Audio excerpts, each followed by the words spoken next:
안녕하세요. 공간 정리 컨설팅 전문가 정희숙입니다. 오늘은 제2강 정리의 필요성에 대한 이야기입니다. 많은 분들이 정리를 했는데 유지가 안 된다고 합니다. 여러분들 어떠세요?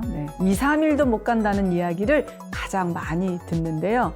이사 오면서 물건을 엄청 버렸는데 정리가 안 된대요. 수납 공간을 많이 만들었는데 왜 정리가 안 돼요?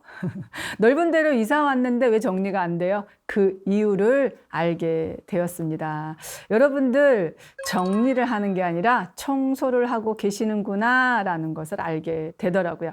물건이 밖에 나와 있지 않으면 정리가 잘 된 거야 라고 생각하는 분들이 너무도 많다는 것을 알게 되었습니다. 여러분들 청소와 정리 어떻게 생각하고 계십니까? 정리는요, 필요한 물건과 불필요한 물건을 가려내는 일입니다. 청소는요, 물건을 버리거나 치워서 공간을 닦아서 깨끗하게 만드는 일입니다. 청소는요, 먼지와 쓰레기, 곰팡이가 대상이고요. 정리는요, 물건과 공간, 사람이 대상입니다. 결국 청소와 정리는 대상이 다르다입니다. 여러분들 근데 자꾸 청소해놓고 정리했는데 왜 2, 3일도 못 가요? 정리했는데 왜 유지가 안 돼요? 라고 이야기를 많이 하시더라고요. 오늘은 정리와 청소에 대해서 확실히 정리를 하는 시간이 되셨으면 좋겠습니다. 그래서 앞으로는 제대로 된 정리를 하시기를 바랍니다. 제가 질문 10가지를 준비했습니다. 이 10가지를 체크해 보시고요. 내가 정리가 필요한 사람인지 청소가 필요한 사람인지 한번 생각해 보셨으면 좋겠습니다. 자, 첫 번째입니다. 우리 집에 고장난 전등이 하나 이상 있다. 자, 두 번째입니다. 추억 때문에 절대로 버릴 수 없는 물건들이 많다. 많은 분들이 추억을 아주 중요하게 생각하시더라고요. 세 번째입니다. 집안에 죽은 식물 화분이 방치되어 있다. 어떠세요? 화분은 다 죽었는데요. 빈 흙만 들어있는 그 화분들을 이렇게 한쪽에 쌓아 두시는 분들을 많이 보게 됩니다. 네 번째입니다. 집에 손님을 한 번도 초대한 적이 없다. 몇 년 동안 내가 이렇게 사는지는 아무도 몰라요 라고 이야기하는 분들을 많이 만나게 됩니다. 다섯 번째입니다. 공짜라면 일단 다 받아가지고 온다. 어떠세요? 공짜 다 좋아하시죠? 사은품 때문에 물건을 구입하시는 분들도 많으시더라고요. 네, 여섯 번째입니다. 방 한 군데는 창고로 사용하고 있다입니다. 거실도 깨끗하고 침실도 깨끗한데 이 집은 깨끗하네 라고 생각을 하고 있는데 방 한 군데는 창고처럼 물건이 쌓여 있었습니다. 우리 집도 그런가요? 다른 데는 다 깨끗한데 어느 한 공간에 물건을 쌓아두고 있나요?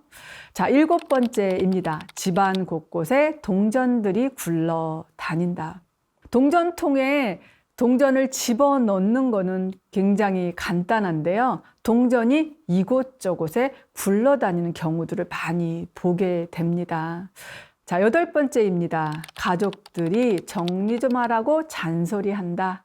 그런 잔소리를 나는 자주 들어요. 친구들이 가끔 놀러 오면 내 방을 보고 정리 좀 해라 라고 그런 말을 많이 듣는 분이신가요? 네, 아홉 번째입니다.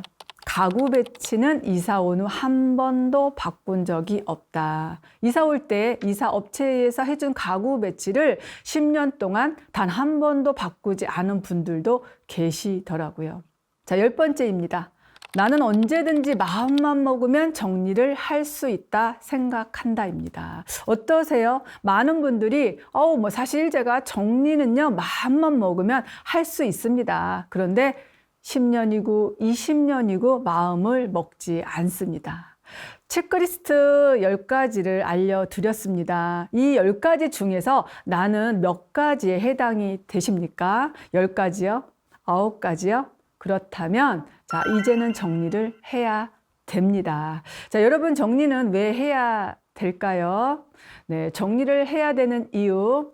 정리를 안 하면 물건을 못 찾습니다. 그래서 물건을 찾는 시간 많이 들어가죠. 또 못 찾아서 또 물건을 사게 됩니다.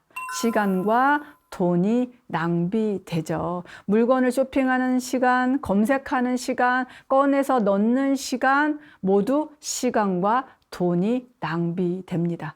물건을 또 샀어요. 넣어야 돼요. 수납을 해야 돼요. 그런데 공간이 자꾸 줄어들겠죠. 서랍장을 사고 수납용품을 사고, 그래서 결국은 이사를 가시는 분들도 많이 보았습니다. 아우, 스트레스 받아. 어머, 이사 왔는데 왜 정리가 안 돼? 집에만 들어오면 일이 산더미야. 집에 들어오기 싫다는 주부들도 많이 보았고요. 남편분은 아예 집에 들어오기가 싫대요. 집에만 들어오면 아주 머리가 아프대요. 그래서 자꾸 싸우게 된대요. 관계까지 나빠졌습니다. 그런데 제가 많은 분들을 만나면서 정리를 안 하니까 대물림 되는구나 라는 것을 알게 되었습니다. 엄마가 정리 안 하면 그 아이의 평생 습관이 정리 안 하는 습관이 됩니다. 우리는 우리가 반복해서 했던 일에 대한 결과를 얻습니다. 지금 내 방의 모습은 평소에 내가 청소했던, 정리했던 습관의 결과죠. 그럼 정리는요, 과연 정리 습관만 중요할까요? 네, 쇼핑 습관도 중요합니다. 물건을 구매할 때 대용량으로 한꺼번에 많이 사요. 세일한다면 일단 쟁여둡니다.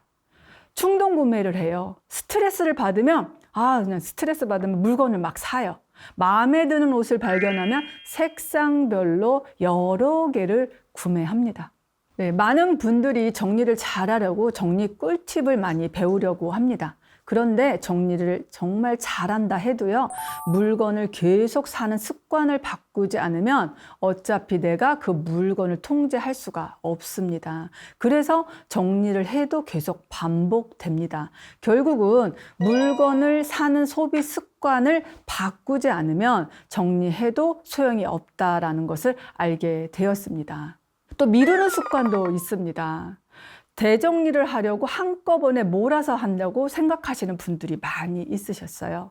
한꺼번에 나중에 연말에 방학 때 해야지, 시간 날 때 해야지, 주말에 해야지 계속 미루는 분들이 많이 있었습니다.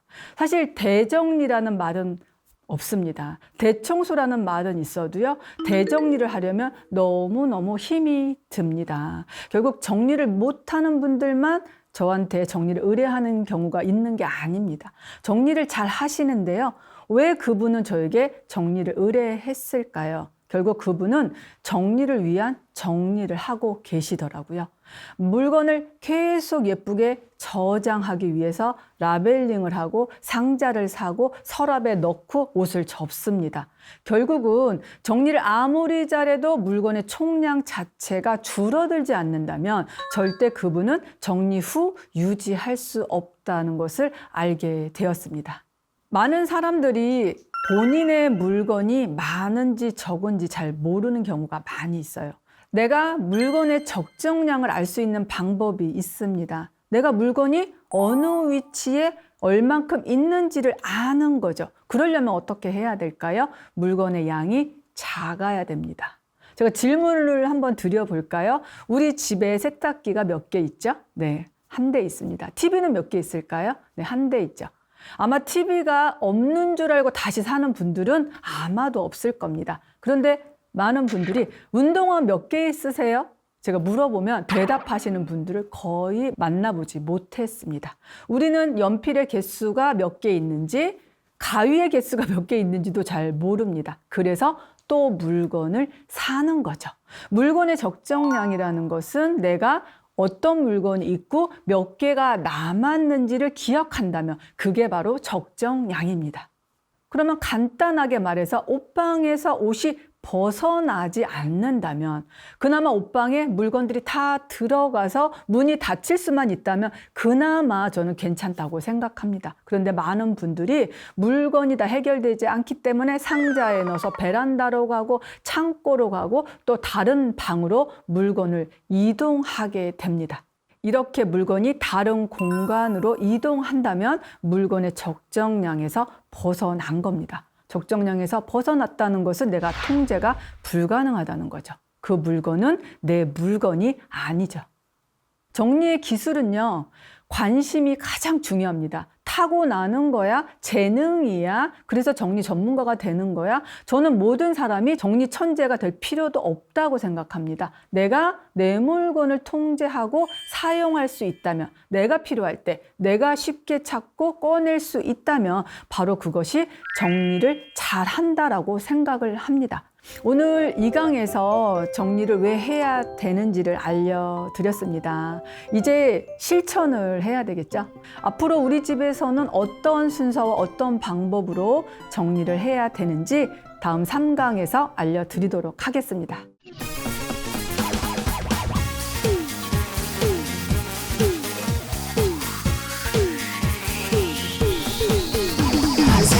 Go!